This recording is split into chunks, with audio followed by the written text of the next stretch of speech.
우리는 신앙생활하면서 우리가 믿는 하나님이 이해가 되지 않을 때가 종종 있습니다.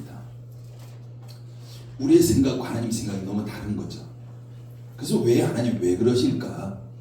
이해가 되지 않는 그런 부분들이 있습니다. 그럼 이때 여러분은 어떤 선택을 하셨습니까?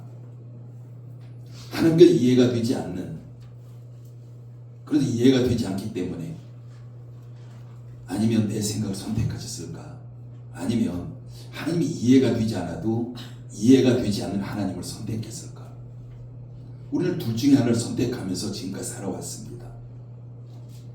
우리가 성경에도 보면요, 우리 성경에 많은 인물들도, 안에 있는 인물들도 하나님이 이해가 되지 않을 때가 너무 많은 거예요.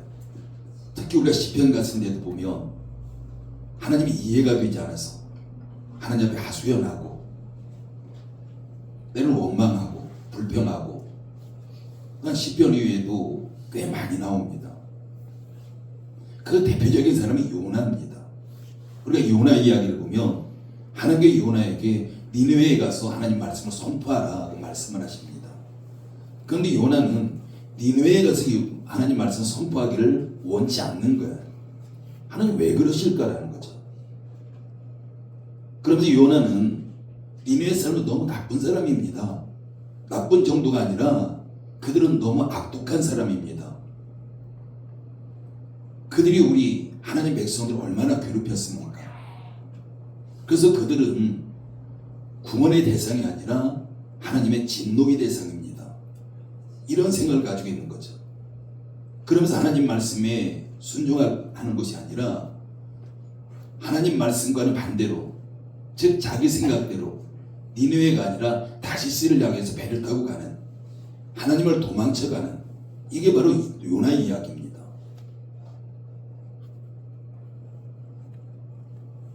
오늘 본문에도 마찬가지로 비슷한 이야기가 나옵니다. 하나님께서는 아나니아에게 환상 중에 아나니아를 불러서 그 사울에 가서 안수해서 그를 다시 보게 하라, 이렇게 지금 말씀하고 있는 거죠. 그러지 아나니아가 어떤 반응을 보입니까? 아나니아가 도저히 이해가 되지 않는 거예요. 왜 하나님께서는 많은 사람이 있는데 왜 사울 같은 사람, 왜 그런 사람에게 가서 안수하고 그를 다시 보게 하라고 할까? 우리가 13절과 14절 읽어볼까요? 같이 읽습니다. 시작. 아나니아가 대답하여 주여, 이 사람에 대하여 내가 여러 사람에게 듣사올즉 그가 예루살렘에서 주의 성도에게 적지 않은 해를 끼쳤다 하더니 여기서도 주의 이름을 부르는 모든 사람을 결박할 권한을 대제사장들에게서 받았나이다 하거늘. 그러니까 지금 아나니아는 지금 사울에 대한 소문을 들었고 그 사울에 대한 그런 자신만의 생각을 가지고 있는 거죠. 그래서 하나님 말씀이 도저히 이해가 가지 않습니다. 예루살렘에서 많은 성도들에게 해를 끼쳤고 지금 그가 다메섹에 온 것도 똑같이 교회를 박해하기 위해서, 교회를 없애기 위해서 그 목적을 가지고 온 사람 아닙니까? 우리가 아나니아 입장에서 보면은 그 사울을 받아들일 그런 이유가 없는 거예요. 그러면서 하나님도 자기와 똑같기를 원합니다.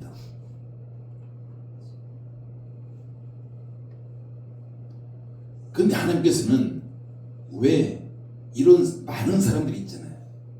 근데 많은 사람들 가운데 유독 왜 사울 같은 사람, 교회를 핍박하고 그것도 교회를 잔멸하려고 했던, 없애버리려고 했던 바로 그런 사울을 선택하셨을까?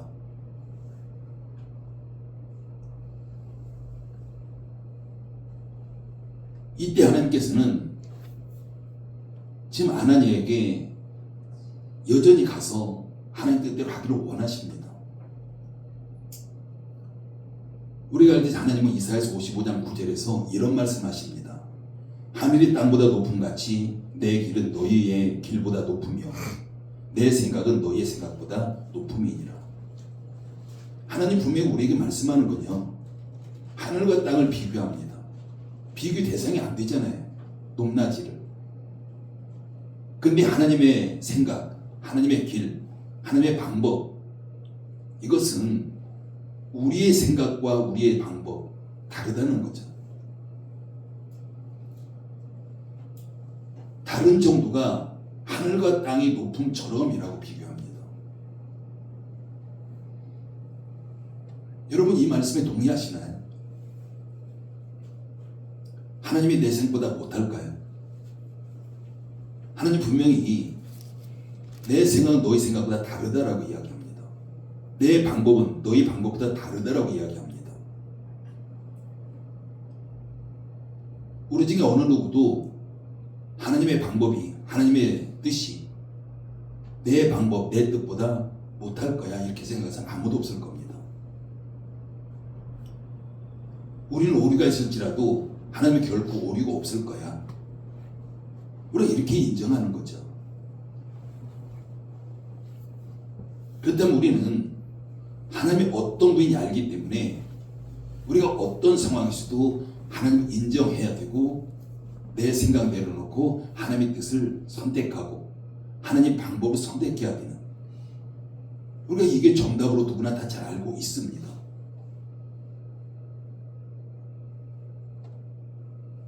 근데 우리는 어떻게 합니까? 우리가 하나님 믿는 자잖아요. 다시 말하면 하나님 말씀을 믿는 자입니다.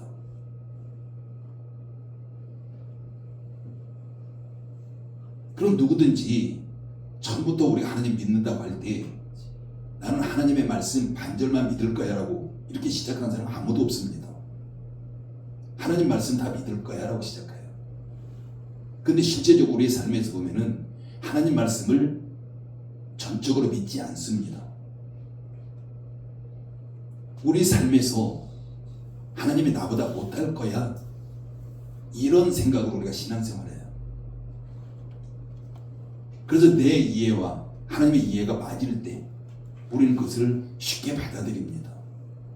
그런데 하나님 말씀과 내 생각이 충돌이 날 때 우리는 이때 고민하는 거죠.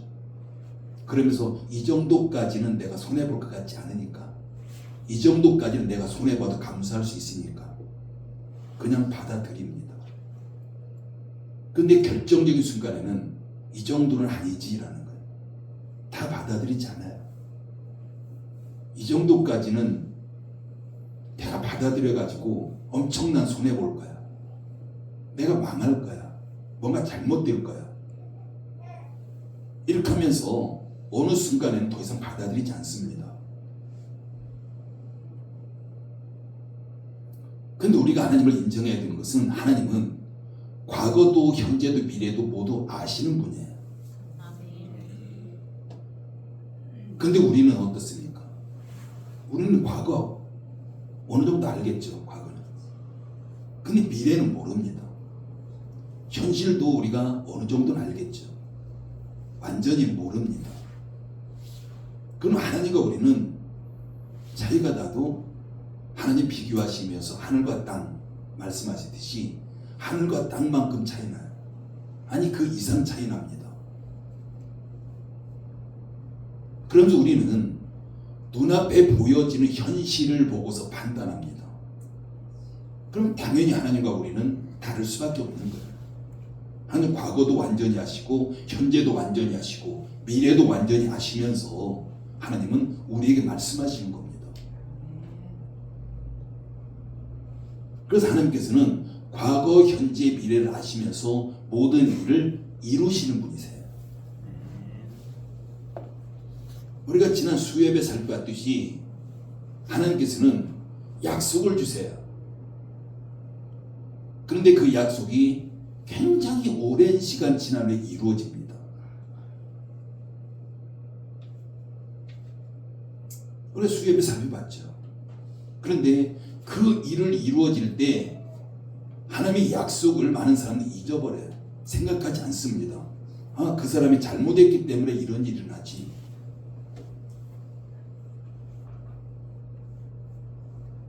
그래서 수요예배 살펴봤던 아비아들 제사장, 그가 아도니아의 반역에 가담하면서 파문을 당하잖아요. 그래서 그 가문 자체가 완전히 파문을 당해버려요. 우리가 겉으로 보여지는 겁니다. 그런데 하나님께서는 오래전에 약속한 게 있어요. 사무엘에게. 엘리 제사장이 너무나도 잘못됐기 때문에 어린 사무엘에게 엘리 제사장의 가문이 방언을 당할 것이다. 그때 선포를 한 거예요. 그 약속이 이루어진 것이지 아비아들 제사장이 아도니아의 반역에 가담해가지고 그게 전적인 이유는 되지 않습니다. 근데 우리는 그 약속을 잊어버리는 거죠. 이처럼 하나님께서는 과거, 현재, 미래 모든 걸 아시면서 어떤 일을 성취하시는 분이에요.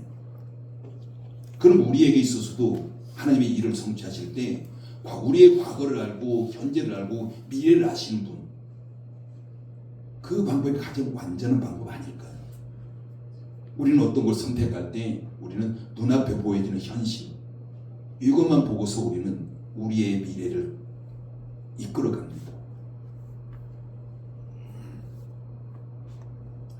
그래서 하나님께서는 아나니아에게 사울에 대한 하나님의 계획을 말씀하세요. 그 말씀 15절입니다. 같이 읽습니다. 15절입니다. 주께서 이르시되 가라, 이 사람은 내 이름을 이방인과 임금들과 이스라엘 자손들에게 전하기 위하여 택한 나의 그릇이다. 그 먼 미래를 지금 내다보고 있는 거예요. 사울에 대해서. 지금 사울이 지금은 이 모습이지만 교회를 핍박하는 자지만 이 사울이 앞으로 예수님의 이름을 위해서 이방인과 임금들과 이스라엘 자손들에게 예수님을 전하기 위한 것이다. 이게 지금 하나님의 말씀이에요. 하나님께서는 사울을 향한 계획을 가지고 계십니다. 그래서 그 계획을 이루시기 위해서 사울을 부르시는 것이고, 사울을 부르시는 과정 가운데서 지금 아나니아를 사용하시는 거죠.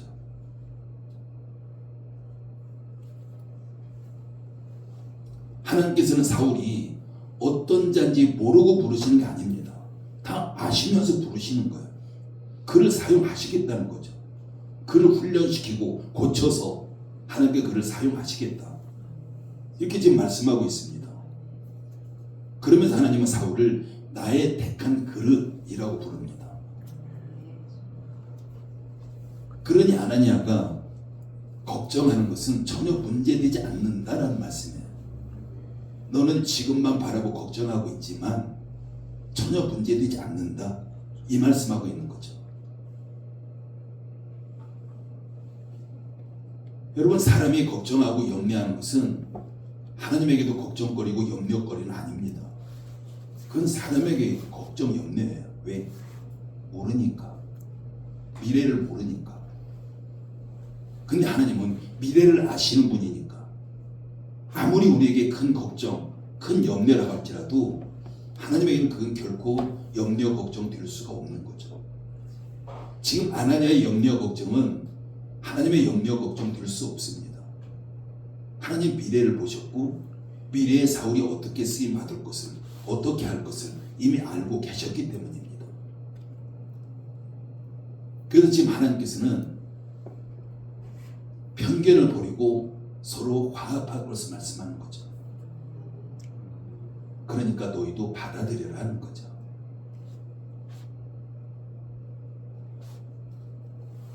이때 아나니아는 자신의 편견, 자신의 생각 내려놓습니다. 그러면서 예수님의 환상 가운데 말씀하셨던 그 말씀 그대로 다메섹의 유다라는 집으로 찾아가고, 그러면 그곳에 있는 아나니아, 그 사울에게 안수하게 되는 바로 그런 일들이 일어나는 거죠. 그리고 아나니아는 사울과 며칠 함께 그곳에 머물면서 함께 음식도 먹고 교제하고 이런 시간을 보냅니다. 여러분, 하나님 부르시면은요 반드시 목적이 있습니다. 목적 없는 부르심은 없어요. 우리 각자 여러분 모두가 나는 하나님의 부르셨어 라고 한다면 분명히 하나님의 목적을 가지고 있습니다.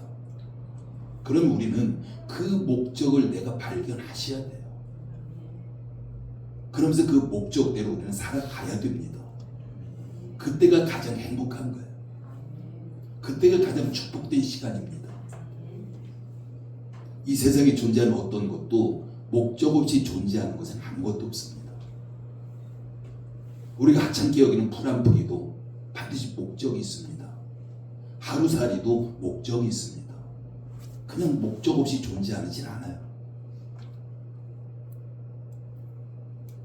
여러분, 목적이라는 것은요, 일을 이루려고 하는 목표, 나아가는 방향, 이게 목적입니다. 그러면 아나니아를 통해서 사울을 부르시는 것도, 아나니아에게 사울을 찾아가서 안수하라는 것도 모두 하나님께서 그를 통해서 이루시고자 하는 목적이 있는 거죠. 근데 우리는 어떻습니까? 우리는 종종 그래요. 하나님의 목적보다 내 생각을 더 앞세울 때가 참 많아요. 하나님 목적이 뭐냐? 별로 생각하지 않을 때가 많습니다. 그러면서 그냥 내가 생각하는 거, 그냥 그걸 앞세우면서 그대로 갈 때가 너무 많습니다. 우리는 두 가지 측면에서 그래요. 첫째는 나를 바라볼 때에 하나님 나를 왜 불렀을까? 하나님 나를 부르신 목적이 뭘까? 이걸 별로 생각하지 않는다는 거죠. 그렇기 때문에 우리는 나를 통해서 하나님께서 무엇인가 이루는 걸 생각하기보다는 하나님이 내 생각에 맞춰주기를 원하는 거예요.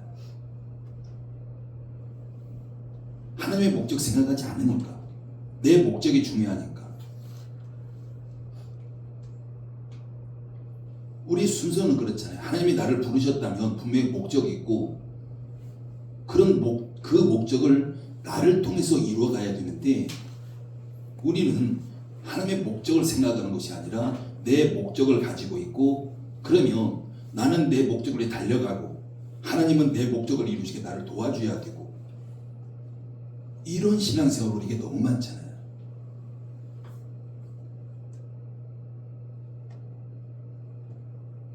나를 통해서 하나님 목적을 이루어야 돼요. 근데 우리가 하나님을 통해서 내 목적을 이루려고 하는 이런 신앙생활 아직 너무 많습니다. 이게 우리의 모습입니다. 나를 통해서, 하나님을 통해서 내 목적을 이룬다면 어떤 선한 것도 이루어질 수 없습니다. 나를 통해서 하나님의 목적을 이룰 때에 하나님의 선한 것이 이루어지는 거예요. 하나님의 선한 것이 이루어질 때 내 삶에서 그게 축복입니다. 그럼 우리의 기도 어떻습니까? 내 목적을 이루기 위해서 하나님 앞에 기도하죠. 그럼 하나님, 뭐 이러는 거 이루어야 되는데 이걸 도와주십시오. 그게 하나님 목적에 맞지 않는다면 어떻게 될까요? 목적에 맞지 않는 것을 나를 통해서 이루고 있다면 그게 오히려 행복이 아니라 오히려 불행인 거죠. 우리는 하나님의 선하신 목적에 나를 맞춰가야 돼요. 선하신 하나님께서는 나를 향한 목적이라뇨, 반드시 선한 것만 있습니다. 선하신 하나님이니까 선한 것만 나올 수밖에 없는 거예요. 선하신 하나님이 나를 향해 계획하셨다면 반드시 선한 계획만 나를 통해서 나타날 수밖에 없습니다. 그리고 두 번째는요, 내가 만나는 사람들이에요. 내가 만나는 사람, 지금 아나니아처럼 겉으로 보여지는 것만 바라봅니다. 저 사람을 통한 하나님의 계획이 뭘까? 저 사람을 통한 하나님의 목적이 뭘까? 이것 또한 생각하지 않죠. 당연히 나를 향한 하나님의 목적 생각하지 않으니까 다른 사람을 향해서도 저 사람을 향한 하나님의 계획이 뭘까? 이걸 바라보지 않는 거죠.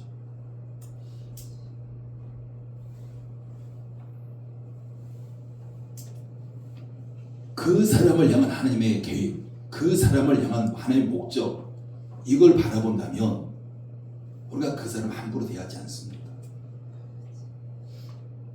우리가 그걸 바라본다면 그 사람 쉽게 대하지 않아요. 정말 저 사람에게 지금 이 모습이지만 우리 눈에는 별 볼 일 없어 보이지만 하나님이 저 사람을 향한 분명한 계획이 있을 거야. 저 사람을 향한 계획이 뭘까? 우리가 이걸 바라본다면 그 사람을 존귀하게 여길 수밖에 없습니다.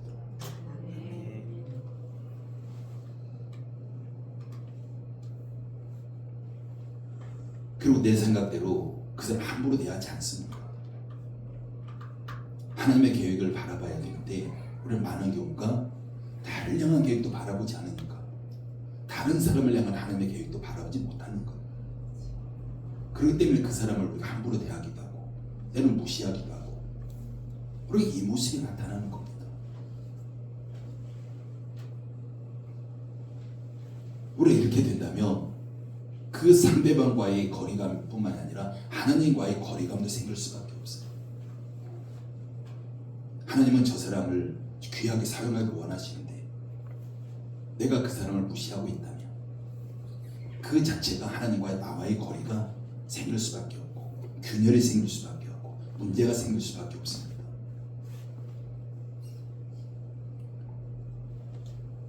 뿐만 아니라 우리가 그렇게 생각하고 있다면 가장 큰 문제는요, 내가 복음의 방해거리가 된다는 거예요.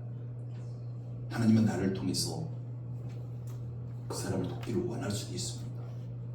하나님께서 사울에게 아나니아를 보내는 것처럼 나를 또한 그 사람에 보낼 수도 있는 거죠. 그럼 내가 갈까요? 안 갑니다. 내가 왜 그 사람한테 갑니까? 우리 이런 생각 먼저 들겠죠. 아나니아처럼. 우리가 집중해야 되는 것은 하나님의 부르심의 목적입니다. 나를 부르신 목적, 또 상대방을 하나님께 부르신 목적, 그를 향한 계획, 우리 이런 것에 집중해야 되는 거죠. 그렇다면 그 다음에는요, 하나님이 나를 부르신 목적에 합당하게 살아가야 돼요. 우리가 목적을 발견하지 못하니까 그 목적에 합당한 삶을 살지 못하는 겁니다. 지금 하나님께서 뭐라고 말씀하십니까? 사울에게도 그는 내가 택한 나의 그릇이다라고 말씀합니다. 근데 지금 현실적으로 아나니아가 볼 때는 도저히 저 사람은 구원의 대상도 아니고 오히려 하나님의 진노의 세상으로밖에 보이지 않는 겁니다. 근데 하나님은 그를 내가 쓰시겠다라는 거예요. 내가 나의 그릇이라고 이야기합니다. 여러분, 그릇이라는 것은요, 목적이 있잖아요. 용도가 있습니다. 그래도 하나님께서는 우리를 부르신 공통의 목적이 있어요. 그건 복음을 담기 위한 겁니다. 누구나 다 이 세상에 존재하는 그리스도인이라면 공통적인 목적은요, 복음이에요. 우리 안에 복음을 담기 위한 겁니다. 내가 복음을 받으면 뭘까요? 내가 복음을 받으면 그게 구원이에요. 나의 구원. 내가 가지고 있는 복음을 상대방에게 담는다면 그게 뭘까요? 그게 복음 전파죠. 우리는 누구나 다 이런 공통적인 목적을 가지고 있는 겁니다. 뿐만 아니라 나만을 부르신 목적도 있습니다. 공통의 목적뿐만이 아니라 하나님께서 나만을 부르신 목적이 있는 거죠. 우리 개개인은 그 분명한 하나님의 목적을 우리가 발견해야 됩니다. 찾으셔야 돼요. 그러면서 나를 부르신 목적이 뭘까? 내가 해야 될 역할이 뭘까? 정말 복음 안에서 내 역할이 무엇이 있을까?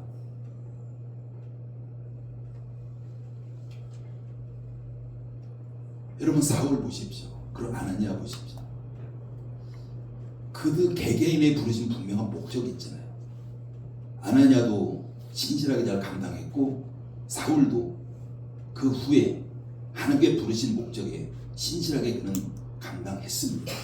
그 부르신 목적을 알기 때문에. 여러분, 성령님께 우리와 함께 하십니다. 함께 하시는데 함께 하신 성령님의 역사 우리 삶의 현장에 나타나셔야 돼요. 성령님께서 아무것도 하지 않고 우리와 그냥 함께하고 있는 것과 우리 함께 하시면서 성령님께 뭔가를 막 열심히 하시는 것과 다릅니다. 함께 하시면 성령이 뭔가를 열심히 할 수 있도록 하셔야 돼요. 나를 위해서. 그게 바로 성령의 역사가 나타나는 겁니다. 성령님께서 함께 하시지 않는 사람 아무도 없어요. 근데 그 역사가 나타나느냐 나타나지 않느냐 이 차이만 있는 겁니다.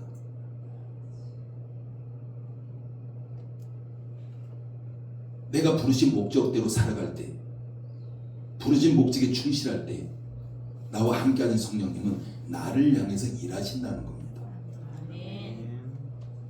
그럼 그때 성령님의 역사가 보여지는 거예요. 나타나는 겁니다. 그럼 성령님이 역사가 나타나는 게 뭘까요? 성령의 증거들이에요. 성령의 열매들이 나타나는 겁니다.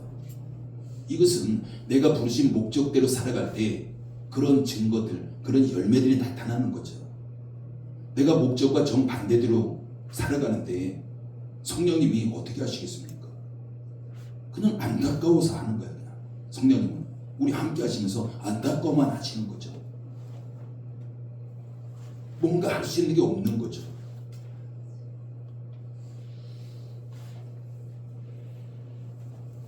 우리가 하나님의 부르신 목적대로 살아가지 않으면 성령의 열매가 나타나는 것이 아니라 오히려 고난의 열매가 나타날 수밖에 없어요. 세상적인 열매가 나타날 수밖에 없는 겁니다.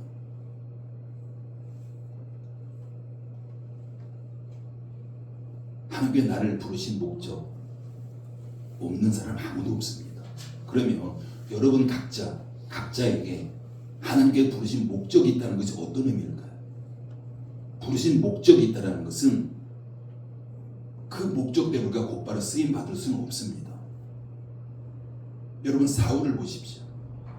사울은 분명히 하나님께서 내가 택한 나의 그릇이라고 말씀하세요. 그런데 그 안에 이방인과 임금들과 유대인들을 향한 그 복음을 담기 위해서 그 그릇을 만들어 가야 됐잖아요. 하나님께서 그릇을 빚어가야 됐습니다. 그게 바로 훈련인 거예요. 훈련 없이 하나님 앞에 쓰임 받을 수는 없습니다. 내가 분명히 어떤 부르신 목적을 가지고 있다 할지라도 내가 훈련되지 않으면 그 목적 그대로 사용될 수 없습니다. 그래서 나에게 부르신 목적이 있다는 것은 훈련도 있다는 것을 우리가 인정하셔야 돼요.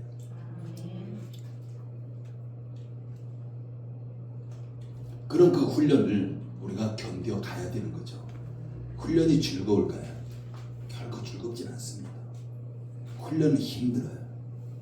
힘들지만 우리가 그 훈련을 견뎌갈 때에 우리는 하나님께서 준비된 그릇으로 내가 빚어져 갈 것이고 그럼 그 그릇을 통해서 내가 하나님 앞에 멋지게 쓰임받게 되는 바로 그런 일을 일어나게 되는 거죠. 여러분 고난이라는 것은요 우리가 두 가지로 이렇게 보셔야 돼요. 내가 뭔가 잘못해서 오는 마이너스적인 고난이 있습니다. 근데 하나는 플러스적인 고난이 있어요. 하나님께 나를 빚어가기 위해서 오는 고난. 쉽게 말하면 이걸 고난이라기보다는 그냥 훈련이라고 보시는 게 더 정확합니다. 그렇기 때문에 우리가 훈련이라는 것은 플러스적인 고난이에요. 결코 그 고난이 나에게 마이너스로 다가오지 않습니다. 나를 훈련시키고 뭔가를 만들어가고 빚어가고 오히려 그것이 축복을 만들어가는 바로 그런 부분들입니다. 그래서 시편 119편 71절은 이렇게 말씀합니다. 고난 당한 것이 내게 유익이라.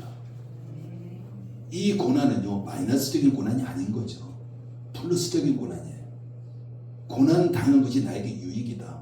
이게 오히려 플러스였다. 나를 훈련한 것이다. 그래서 내가 바른 하나님의 쓰시기 좋은 그릇으로 빚어진 고난이다. 이런 표현입니다.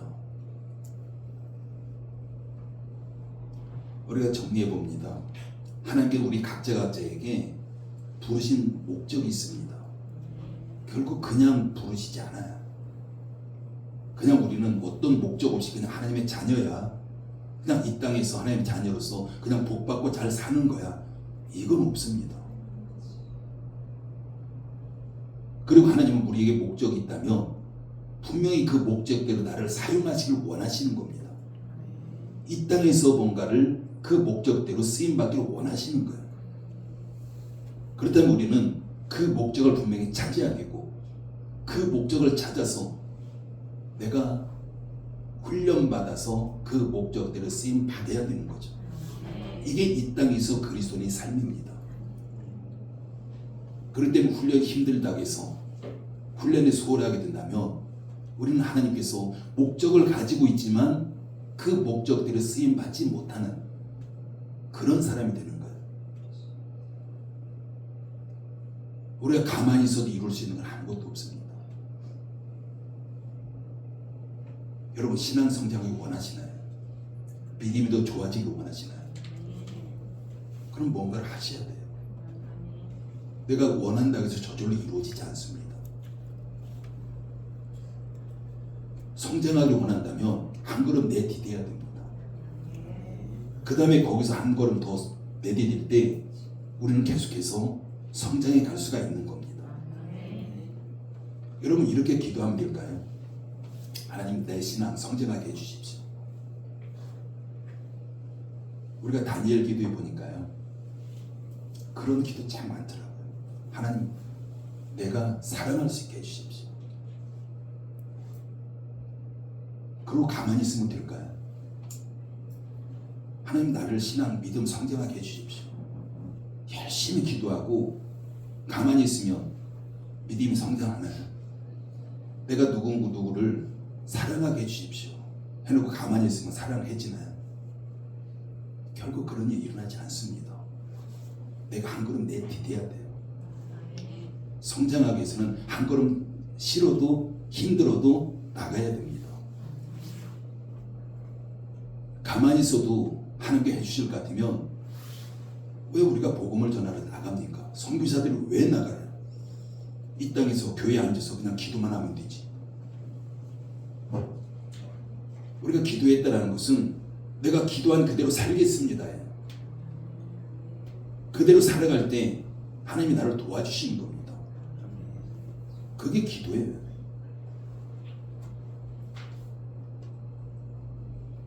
여러분 집에 예쁜 화분이 있다고 보십시오. 하나님이 화분 잘 자라게 해주십시오. 그리고 물도 안 주고 가만히 있으면 잘 자라나요? 결코 그런 일이 일어나지 않습니다. 우리가 신앙 성장하기 원한다면 하나님 앞에 귀하게 쓰임받기를 원한다면 힘들어도 한 걸음 떼야 되고요. 두 걸음 떼야 되고 세 걸음 떼야 되고 이건 내가 해야 되는 거예요. 사랑하는 성도 여러분, 저와 여러분 모두 하나님의 부르심이 있습니다. 분명히 그 부르심, 목적 우리가 찾으셔야 돼요. 그 목적 찾기 위해서 우리가 기도해야 됩니다. 그러면 하나님은 나를 이런 재능 주셨고 내가 장점이 이런 거고 이런 걸 하나님께 나에게 쓰시길 원하시는구나. 그러면 우리가 그걸 발견했다면 그 부분을 계속 훈련하셔야 돼요.